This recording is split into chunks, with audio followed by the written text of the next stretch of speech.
దేవుని పరిశుద్ధ నామానికి వందనాలండి. బ్రదర్ గారికి వందనాలు చెల్లించుకుంటున్నాను. కుడిచి మీ అందరికీ వందనాలు చెల్లించుకుంటున్నాను. నేను ఎవరినో మీకు తెలుసో తెలియదు, నాకు తెలియదు కానీ లక్ష్మణుల మమ్మీనండి. అయితే గడిచిన వారము నాకు ఛానల్ నుంచి నాకు 28 సంవత్సరాల నుంచి థైరాయిడ్, బీపీ, షుగర్ ఈ ప్రాబ్లంతో ఉంటున్నాను. నేను మొన్న లాస్ట్ వీక్ అయితే నేను వచ్చినప్పటికీ నాకు అసలు ఆరోగ్యం బాగాలేదు. చాలా వీక్గా ఉన్నాను, నీరసంగా ఉన్నాను. అయినా సరే నేను దేవుని సన్నిధికి వెళ్ళాలని వచ్చానండి. నేను వస్తూ మేము శంషాబాద్ నుంచి వస్తూనే నేను 2-3 చోట్ల దిగి ఆగి నడిచి రావాలండి. ఎందుకంటే కాలు అసలు కూర్చొనేవద్దు బండి మీద. అలా ఆగుతూ దిగుతూ వచ్చేదని. అయితే మన వారము చాలా అసలు ఆరాధనలో కూడా నుంచోలేకపోయాను, శక్తి లేదు నాకు. నేను ఆరాధనలో కూడా నుంచోలేను, కూర్చుంటాను అనేసి మనసులో అనుకున్నాను.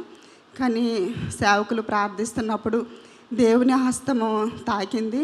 అలాగే మమ్మల్ని దేవుడు ఆయన పిలిచి ప్రార్థన చేశారు. ప్రార్థన చేసినప్పుడు బ్రదర్ ప్రార్థన చేస్తుండగా నా శరీరంలో ఒక వేడి లాంటిది నా కాళ్ళలోంచి బయటికి వెళ్ళిపోయిందండి. నాకు ఎప్పటి నుంచి అంటే 10 సంవత్సరాల మట్టి కాళ్ళు నొప్పి, అసలు కూర్చోలేను, ఎక్కువసేపు కూర్చోలేను, ఎక్కువసేపు నుంచోలేను, పడుకునే ఉండాలి. అలాంటిది దేవుడు నన్ను స్వస్థపరిచారండి. బ్రదర్ ప్రార్థన చేసినప్పుడు నాకు ఆ రోజు నుంచి ఇప్పటి వరకు అసలే చాలా ఆరోగ్యంగా ఉన్నది. అలాగే మేము ఛానల్ నుంచి అనారోగ్యాలతో బాధపడుతూ ఉంటున్నాము.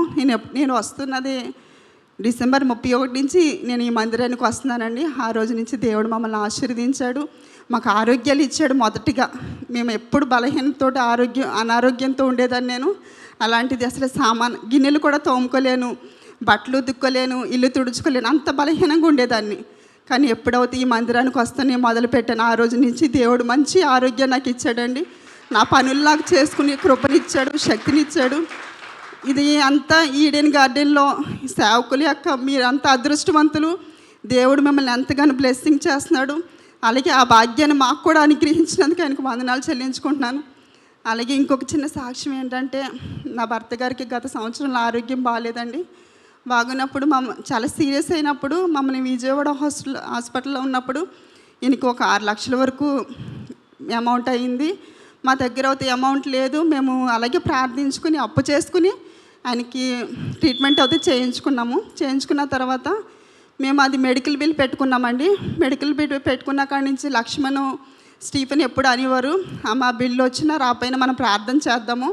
మేము ఢిల్లీలో ఉన్నప్పుడు ఆ బిల్లు పెట్టుకుని వచ్చేసామండి. మేము అందరూ అన్నారు, మీకు ఆ బిల్లు అయితే రాదో, ఎందుకంటే మీరు ఇక్కడి నుంచి ట్రాన్స్ఫర్ వెళ్ళిపోయారు కాబట్టి డిపార్ట్మెంట్ పట్టించుకోదు, మీరు వదిలేసుకోండి అనేసి అన్నారండి. అయినా సరే మేము అలాగే ప్రార్థించుకుని డిసెంబర్ 31 మేము ఇక్కడ ప్రేయర్కి వచ్చినప్పుడు ఈ వాగ్దానం చేశారు కదా, దేవుడు 2 అంతలుగా దేవుడు మిమ్మల్ని ఇస్తానన్నాడు కదా, సమకూరుస్తానన్నాడు కదా, ఆ వాగ్దానం పెట్టి ప్రార్థన చేసుకుంటూ ఉన్నాము.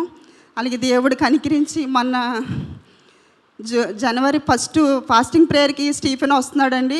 వస్తూ అన్నాడు, అమ్మ మనకున్న కొరతలు దేవుడు తీర్చేస్తాడు అని చెప్పాడు. ఫాస్టింగ్ ప్రేయర్కి వెళ్ళి వచ్చిన ప్రేయర్ అయిపోయి ముగించారు. వచ్చిన 2వ రోజునే మాకు 4 లక్షల రూపాయలు దేవుడు ఆ మెడికల్ బిల్ రావడానికి దేవుడు కృపనిచ్చాడండి.